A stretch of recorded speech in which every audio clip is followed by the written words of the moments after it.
My God. Hello guys, अस्सलाम वालेकुम, नमस्ते एंड सत श्री अकाल। कजन मदन की तरफ से मैं हूं मिस्टर पतलू और मेरे साथ हैं और मैं हूं आपका अपना मोटा भाई। और मैं हूँ जुनैद। आज भाई आज का जो हम टॉपिक लेके आए हैं भाई साहब, ओह माय गॉड, ओह हाँ माय भाई साहब। ये टाटा की कार्स जो हैं वो फ्लॉप हो चुकी हैं भाई साहब। कैसी वजह यार बनी, आखिर ऐसा और क्यों भाई हुआ? ऐसी कार थी कि जिनकी आप प्राइस सुन के भी आप हैरान रह जाएंगे, इतनी इसकी कम क्वालिटी प्राइस और थी फीचर सुन के भी फिर आप भी परेशान लोगों ने नहीं ली। क्या वजह हो सकती है?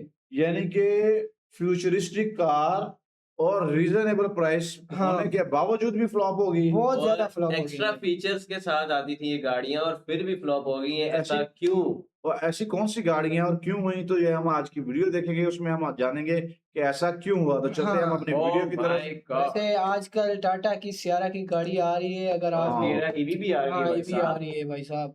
तो चलते हैं भाई, वीडियो स्टार्ट करते हैं। लेट्स गेट टाटा की 6 ऐसी कारें बताने वाला हूँ जिनको बिकना तो लाखों में था लेकिन एकदम फेल हो गई। एंड तक देखना, वीडियो मजा आ जाएगा। पहली गाड़ी है आपकी टाटा नैनो। इस गाड़ी को रतन टाटा जी ने उन लोगों के लिए बनाया था जिनकी फैमिली बड़ी थी और गाड़ी अफोर्ड नहीं कर सकते थे। मतलब ये गाड़ी लोअर मिडिल क्लास के लिए बनाई गई थी, पर अनफॉर्चुनेटली इंडिया की सबसे अफोर्डेबल कार होने के बाद भी फेल हो गई। जिसके वैसे तो बहुत सारे कारण है, पर मेन दो ही है। पहला है पुअर मार्केटिंग, जो रतन टाटा जी ने खुद ही एक इंटरव्यू में आके कहा था। बेसिकली रतन टाटा जी ने एक फैमिली को बारिश में स्कूटर पे जाते हुए देखा। माँ, बाप और बीच में बच्चा, सब भीग रहे थे। वहीं रतन टाटा जी के दिमाग में एक आइडिया आया, क्यों ना एक ऐसी गाड़ी बनाई जाए जो 2 व्हीलर के प्राइस में मिल जाए और हर लोअर मिडिल क्लास खरीद भी पाए। 1 लाख में टाटा नैनो को लॉन्च भी कर दिया, लेकिन मार्केट 1 लाख में टाटा गाड़ी भाई, हमारे यहाँ तो 70 मोटरसाइकिल नहीं आती थी 1 लाख में। भाई साहब, अभी भी 1 भाई लाख वो में 2 गाड़ी लाख आ में रही आती है। है। करते हुए नैनो को चीपेस्ट कार बोल दिया अफोर्डेबल कार की जगह। But the greatest mistake we made, the Nano was branded as the cheapest car rather than the most affordable car for the people. और आपको पता ही है, इंडिया में कार एक स्टेटस सिंबल है। किसी को भी चीप गाड़ी नहीं चाहिए इंडिया में। ये टैग वर्ल्ड्स चीपेस्ट कार ही टाटा नैनो को डुबा के ले गई। दूसरा कारण रिलायबिलिटी। 2.5 लाख नैनो हर साल बेचने का टाटा ने सोचा था। पूरी मार्केटिंग होने के बाद भी किसी तरह टाटा ने शुरू के कुछ सालों में 70,000 तक नैनो बेच भी दी। लेकिन फिर कुछ टाटा नैनो में चलते चलते ही आग लगनी शुरू हो गई। साथ में ग्लोबल एनकैप ने नैनो को 0 स्टार सेफ्टी रेटिंग भी दी। ये न्यूज एकदम से वायरल हो गई। हर टीवी चैनल यही चलाने लगा कि नैनो में आग लगी, नैनो में आग लगी। लोग कहने लगे कि नैनो में बैठना मतलब आग में बैठना, एक ही बात है। आज तो नेक्सॉन, पंच, हैरियर, सफारी सबकी 5 स्टार सेफ्टी है, लेकिन नैनो को सस्ता बनाने के चक्कर में टाटा ने लो क्वालिटी मटेरियल यूज किए थे और इंजन भी थोड़ी देर चलने पे ही ओवरहीट कर जाता था। यही देखते हुए लोगों ने नैनो की जगह सेकंड हैंड ऑल्टो और वैगनर लेना शुरू कर दिया। नैनो की सेल्स घटती गई और 2018 तक नैनो की प्रोडक्शन ऑलमोस्ट टाटा ने बंद कर दी। आपने कभी टाटा नैनो चलाई है या नहीं, मेरे को कमेंट्स में बताना। दूसरी टाटा की फ्लॉप गाड़ी है टाटा हेक्सा। जहां नैनो टाटा की सबसे सस्ती गाड़ी थी, वहीं हेक्सा टोयोटा इनोवा को टक्कर देने के लिए टाटा ने बनाई थी। और ये गाड़ी सिर्फ इसलिए फ्लॉप हो गई क्योंकि वक्त से पहले टाटा ने इसे बनाया। देखो, हेक्सा बेसिकली टाटा आरिया का ही अपग्रेडेड वर्जन था, जिसमें सेम सफारी वाला ही 2.2 लीटर का इंजन मिलता था, जो 150 bhp और 400 Nm का टॉर्क निकालता था। उस समय की दोनों XUV 500 और इनोवा से ज्यादा पावर थी इसमें। यही नहीं, हेक्सा में इन दोनों गाड़ियों से फीचर्स भी ज्यादा मिलते थे। बढ़िया सस्पेंशन और ride quality, 10 speaker Harman music system, dual airbags, ABS, ESP और ट्रैक्शन कंट्रोल, जो उस समय बहुत ही कम गाड़ियां दे रही थी। ये गाड़ी 7 सीटर होने के साथ में आखिरी टाटा की गाड़ी थी जो rear wheel drive ladder on frame 4x4 all wheel drive के साथ आने वाली रियल SUV थी, बिल्ट लाइक अ टैंक। आज की हैरियर सफारी वो भी मतलब कि फ्लॉप हो गई भाई साहब। यार, ऐसा क्यों यार? वो 7 सीटर थी ये भी। हाँ, इतनी हाई फीचर के साथ यार। की बात करें तो वो मोनोकॉक चैसी और फ्रंट व्हील ड्राइव है, साथ में हाइट, वेट और व्हील बेस फॉर्च्यूनर से भी ज्यादा था। फिर भी ये गाड़ी फ्लॉप हो गई क्योंकि टाटा की सर्विस और रिलायबिलिटी बहुत ही बेकार थी और लोगों को टाटा पे भरोसा ही नहीं हुआ। वही टोयोटा जाना ही अपनी रिलायबिलिटी की वजह से जाता है, तो लोगों ने हेक्सा छोड़ के इनोवा ही लेना पसंद किया। बस फिर क्या, 2017 में जहां 13,500 यूनिट बिकी, वहीं 2019 आते आते सिर्फ 2900। इससे ज्यादा तो नेक्सॉन आज 1 महीने में बिक जाती है। हेक्सा 13 से 18 लाख तक के प्राइस पर आती थी और लोग उस समय इस प्राइस पे क्रेटा लेना ज्यादा पसंद करते थे। 13 लाख रुपए की गाड़ी भाई। 13 लाख फॉर्च्यूनर की तरह की सेम टू सेम। फॉर्च्यूनर 2020 आते ही डिसकंटिन्यू कर 13 लाख में गाड़ी मिलती नहीं है, मिलती दूर नहीं है दूर भाई तक नहीं साहब, मिलती भाई। वाकई में। 34 लाख की आती है भाई साहब 34 जो कर दिया टाटा ने हेक्सा को BS6 नॉर्म के चक्कर में। और अगर आज टाटा की ब्रांड वैल्यू देखते हुए आज ये हेक्सा लॉन्च होती तो बहुत ही ज्यादा सक्सेसफुल होती है इंडियन कार मार्केट में। आज भी जब मैं हेक्सा को रोड पे देखता हूँ तो बहुत ही बढ़िया और सुंदर लगती है देखने में। तीसरी अनसक्सेसफुल टाटा की गाड़ी है आपकी Tata Sumo Grande. Original Tata Sumo तो आपको पता ही है एकदम लेजेंडरी गाड़ी है जो टोयोटा कॉलेज से कम्पीट करती थी। 2008 में इस गाड़ी को अपग्रेड करके टाटा ने सुमो ग्रांडे निकाली महिंद्रा की बोलेरो और स्कॉर्पियो की सेल्स को छीनने के लिए। और 2008 में ही टाटा ने जैगुआर लैंड रोवर को भी खरीदा था। तो सुमो ग्रांडे में सामने बिल्कुल लैंड रोवर वाला ही डिजाइन इंडियन कस्टमर्स को टाटा ने देने की कोशिश करी। इसमें वही 2.2 लीटर वाला डाइको डीजल इंजन डाला जो 118 bhp और 250 Nm का टॉर्क निकालता था। 7 लाख से 9 लाख के बीच में एक शोरूम प्राइस था सुमो ग्रांडे का। और स्कॉर्पियो तब 8 से 10 लाख के बीच में आती जो सुमो ग्रांडे को तब एकदम वैल्यू फॉर मनी गाड़ी बनाती थी। गाड़ी एकदम ठीक थी, अच्छे फीचर से, बढ़िया कंफर्ट था और ठीक ठाक पावरफुल भी थी। लेकिन फिर भी ये गाड़ी फ्लॉप हो गई। 2 रीजन है, एक तो कि लोग सुमो नाम से पहले ही बोर हो गए थे और दूसरा इसका थर्ड क्लास डिजाइन। पीछे से अजीब से दिखने वाले लुक, सामने से जो लैंड रोवर का डिजाइन दिया वो तो लोगों ने मान लिया कि ठीक है बढ़िया है, लेकिन पीछे से एकदम कचरा। खुद ही देखो आप स्कॉर्पियो और सुमो ग्रांडे को पीछे से। आप 2008 में दोबारा चले जाओ तो आप कौन सी लोगे, स्कॉर्पियो या सुमो ग्रांडे? मेरे को कमेंट्स में बताना। 3 टाटा की अनसक्सेसफुल गाड़ी हो चुकी है, 3 और बताने वालों, एंड तक जरूर देखना वीडियो। चौथी फेल टाटा की गाड़ी है टाटा मांजा। 2009 में मांजा लॉन्च करता है टाटा 4.8 लाख से 6.75 लाख एक्स शोरूम प्राइस। ये गाड़ी एक्चुअली इंडिगो का सेकंड जनरेशन थी जो कि X1 प्लेटफॉर्म पे बनी थी जिसपे इंडिका V2 केवल 5 लाख की गाड़ी और यार और वो भी भाई ये जो है फ्लॉप हो गई यार, मेरी तो समझ से भी बनी थी। मांजा को लॉन्च करने का सिर्फ एक ही रीजन था, जो टैक्सी का टैग लगा था इंडिगो को उसको हटा के प्रीमियम सेडान की तरह मांजा को मार्केट करना जिसमें भर भर के लग्जरी हो। और बस फिर क्या, टाटा ने दबा के मांजा में फीचर्स भर दिए। इंफोटेनमेंट सिस्टम जो तब सिर्फ हाई एंड गाड़ियों में आता था, EBD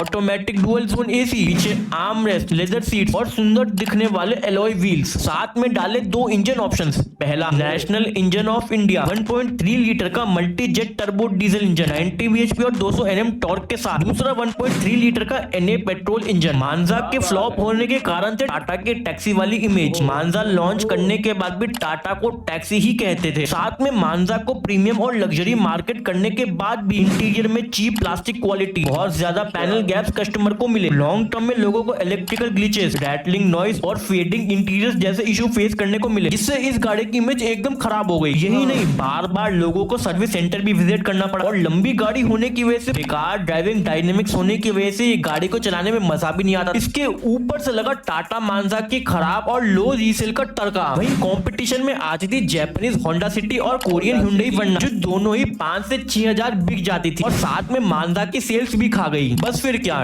टाटा ने इसको भी डिसकंटिन्यू कर दिया। आपका टाटा मांजा के साथ कैसा एक्सपीरियंस था मेरे को कमेंट्स में बताना। 5वीं फ्लॉप गाड़ी है आपकी टाटा आर्या। ये गाड़ी परफेक्ट होने के बाद भी फ्लॉप हो गई। 2010 में लॉन्च करती है टाटा आर्या को at a price of 10.4 lakh ex showroom. Jaguar land rover के साथ कोलैबोरेशन में बनाई है 7 सीटर गाड़ी 4x4 all wheel drive 200 mm की ग्राउंड क्लियरेंस के साथ। इस टाइम पे बाकी गाड़ियां जहां ABS नहीं देती थी, वही टाटा ने आर्या में ABS भी दिया। Dual airbags, ESP, cruise control, automatic AC, touch screen with navigation, leather seats and ऐसे फीचर जो तब की फॉर्च्यूनर में भी नहीं मिलते थे, जैसे 3D sound system, xenon headlamp और भी बहुत कुछ। इतनी बढ़िया गाड़ी होने के बाद भी फ्लॉप क्यों हो गई ये गाड़ी? क्योंकि बहुत ही ज्यादा ओवर प्राइस थी। 15-16 लाख में टॉप मॉडल आता था, जो स्कॉर्पियो और इनोवा दोनों से ज्यादा। लोगों को समझ ही नहीं आया ये एक SUV गाड़ी। ये प्राइस की वजह से हुई है। प्राइस के 16 लाख रुपए ओवर प्राइस है। अच्छा, ये अगर ये हमारे लिहाज से देखें, वो अपने लिहाज से 16 लाख रुपए को बहुत कह रहे हैं कि ज्यादा है। अगर हमारे हिसाब से देखें तो भाई ये 2 गाड़ियां आती हैं, हमने जहाँ ऑल्टो एक लेनी है, वो 7 सीटर गाड़ी SUV भाई हमारे पास भेज दे। जैसे भी मैं यही कहना 16 चाहूंगा लाख भाई, में हमारे पास भेज दे। टाटा कंपनीज की जितने भी फ्लॉप गाड़ियां हैं और जितनी उनकी रीजनेबल प्राइस की है, वो पाकिस्तान में भाई वो लॉन्च कर दे। और मैं ये कहता हूँ ये टाटा जो है 3 के साथ मल्टीप्लाई करें ना आप, 1 लाख की 3 लाख ही कर दें भाई साहब, इतनी बिकेंगी टाटा की जो है ना वो पूरी सेल एक तरफ, और वो नैनो गाड़ी की एक तरफ। एक तरफ बाकी लोगों ने भाई बाइक लेना छोड़ देने और सच में ये नैनो कार लेनी नैनो है। कार ले लेंगे, नैनो पक्की कार बात है भाई। पक्की बात। है एमपीवी गाड़ी है या फिर एक लग्जरी फैमिली कार है, टाटा भी ये चीज कस्टमर्स को कन्वे नहीं कर पाया और इसके ऊपर से तड़का लगता है टाटा की बुरी रिलायबिलिटी। इलेक्ट्रॉनिक्स फेल हो रहे थे, टच स्क्रीन में ग्लिच आ रहे थे, कैबिन नॉइज और बुरी इंटीरियर क्वालिटी। टाटा की उस समय छोटी कार बनाने वाली इमेज थी और उससे उनकी छोटी गाड़ी तो ठीक हो नहीं रही थी, बड़ी गाड़ी कैसे ये ठीक करते वो, ये चीज लोगों के दिमाग में आ गई। ऊपर से आर्या के लुक्स भी एकदम बेकार, सामने से इंडिगो जैसा डिजाइन और ऐसा लगता था पीछे से एकदम इंडिगा की लाइट्स निकाल के चिपका दी है। लोग पहले ही बोर हो गए थे इस डिजाइन से और फिर से सेम ही डिजाइन इन्होंने अपनी नई गाड़ी में दे दिया, तो लोगों ने शोरूम में जाके इस गाड़ी को देखना ही वर्थ इट नहीं समझा। पहले 2008 में नैनो, 2009 में मानसा और अब 2010 में आर्या फेल हो गई थी। लगातार 4 गाड़ियां फेल, कुछ तो गड़बड़ चल रही थी टाटा में तब। अगर आपको पता है तो कमेंट्स में हम सबको जरूर बताना। छठी फेल्ड टाटा की गाड़ी है आपके रियल ओजी टाटा सफारी। ये गाड़ी बहुत बढ़िया थी लेकिन डुबाया इसे टाटा ने खुद ने। 1998 ओरिजिनल टाटा सफारी थी, एक ladder on frame wild rugged proper off road गाड़ी, 4x4 ट्रांसफर केस लो रेंज के साथ मिलता था। टाटा ने इस गाड़ी की मार्केटिंग में बहुत ही बड़ी गलती कर दी, इसे as a lifestyle vehicle promote करके, जिससे टारगेट कस्टमर सिर्फ 10 से 12% बच गए थे इस गाड़ी के। फिर भी ये गाड़ी ठीक ठाक बिक गई थी। लेकिन 2002 में आती है महिंद्रा की स्कॉर्पियो, बची कुची सेल जो सफारी की थी वो भी स्कॉर्पियो ने खा ली। स्कॉर्पियो में बेटर इंजन, बेटर कैपेबिलिटीज और बेटर रिलायबिलिटी मिलती थी, साथ में सफारी से 3 लाख सस्ती भी थी स्कॉर्पियो। स्कॉर्पियो 6 लाख से शुरू होती थी और सफारी 8.93 लाख से। गाड़ी अच्छी थी सफारी लेकिन बुरी प्राइसिंग और बुरी मार्केटिंग का शिकार बन गई। वीडियो अच्छी लगी तो चैनल ओके भाई साहब, ये थी हमारी आज की वीडियो। जिसमें अगर तो टाटा आपको हमने की देखा कि भाई महिंद्रा की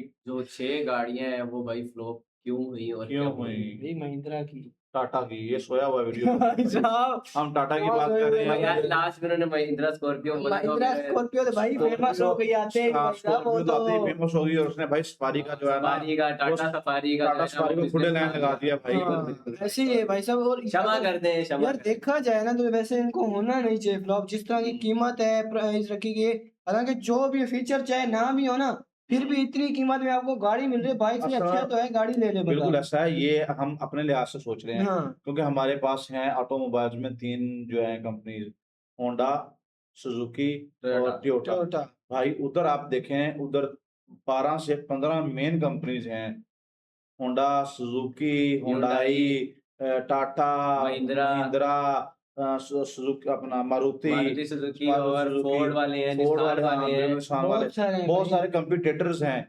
अगर आप थोड़ी सी भी चूक करते हैं ना भाई, तो आपका दूसरा जो आपका मॉडल है वो कंपेटिटर फ्लॉप हो जो है ना जाता है। वो आपकी हाँ। मार्केट खा जाएगा। आपकी मार्केट खा जाता है। बिल्कुल इसी तरह है कि अगर आपने गाड़ी लॉन्च की है, आपको उसके फीचर्स, उसकी प्राइसिंग पे फोकस करना चाहिए। अगर आपने उस पे फोकस नहीं किया, आपके कंपटीटर ने मार्केट में गाड़ी उतारी है, उसपे ऑप्शंस ज़्यादा हैं, उसकी प्राइस कम है, तो भाई आपकी गाड़ी जितनी भी प्यारी हो, आपकी गाड़ी फेल हो जाएगी। और वो जो ऐसे ही है, टाटा बिल्कुल एक्सा ऐसे के ही। साथ सीन हाँ। हुआ था कि भाई गलत टाइम पे लॉन्च कर दी गई थी। अगर उन्हें वो एसयूवी वाली साइड पे लॉन्च करते ना टाइम पे, जब वो मार्केट अरूज पे थी, हाँ। तब शायद वो बिजनेस अच्छा वैसे खासा उसको करता। अब लॉन्च करना चाहिए क्योंकि अब जो है एसयूवी की बहुत चाहत है, डिमांड, हाँ, बहुत डिमांड आ रही है, बहुत सारे हर लोग तीसरी हैं। गाड़ी जो है वो जो इंडिया में लॉन्च हो रही है वो भाई एसयूवी है। SUV, और हाँ। इलेक्ट्रिक की तरफ अगर ले आए तो फिर तो भाई सेल बढ़ ही जाएंगी। भाई अब तो ये तो भाई है। अब तो ऑटोमोबाइल इंडस्ट्री जितनी भी है वो सारी ईवी पे शिफ्ट हो रही है। लेकिन और ईवी पे तो शिफ्ट हो रही है, तो जो इनके वो है ऑयल की रिफाइनरी वगैरह है, वो क्या कहाँ जाएंगी? भाई और ऑयल और जगह भी बहुत काम आता है, जहाज़ों में ऑयल से काम सिर्फ आता है। पेट्रोल डीजल तो नहीं और बन रहा पेट्रोल ना डीजल भाई। भी बनता है और बहुत सारी मतलब जनरेटर्स वगैरह यूज होते हैं भाई, लोकोमोटिव वगैरह, वो तो कुछ बिजली ज्यादा, तो बिजली इलेक्ट्रिक पे चल रहे हैं। हाँ। बहुत सारी इंडस्ट्री जो है वो ऑयल पे चलती है, हाँ और उससे उसका भाई ऑयल का जो इतना इशू और भी नहीं बहुत होगा। सारे केमिकल बनते हैं। बहुत सारे केमिकल बनते हैं। तो ये थी आज की हमारी वीडियो, जिसमें आपने देखा कि टाटा की जो 6 गाड़ियां थी वो फ्लॉप क्यों हुई। अगर तो आपको हमारी वीडियो अच्छी लगी है तो हमारे चैनल को सब्सक्राइब करें, हमारे चैनल को लाइक, हमारे वीडियो को लाइक एंड लाइक करें, शेयर करें, शेयर करें, तो बेल आइकन जरूर दबाइएगा ताकि हमारी हर आने वाली नई वीडियो आप तक पहुंचती पहुंचती रहे। रहे। कमेंट सेक्शन ओपन है, अच्छे अच्छे कमेंट किया करें, हम आपके कमेंट रीड आउट किया करेंगे। मिलते हैं आपसे नेक्स्ट वीडियो में। अपना अपने फैमिली का ढेर सारा ख्याल रखिएगा। टेक केयर जी।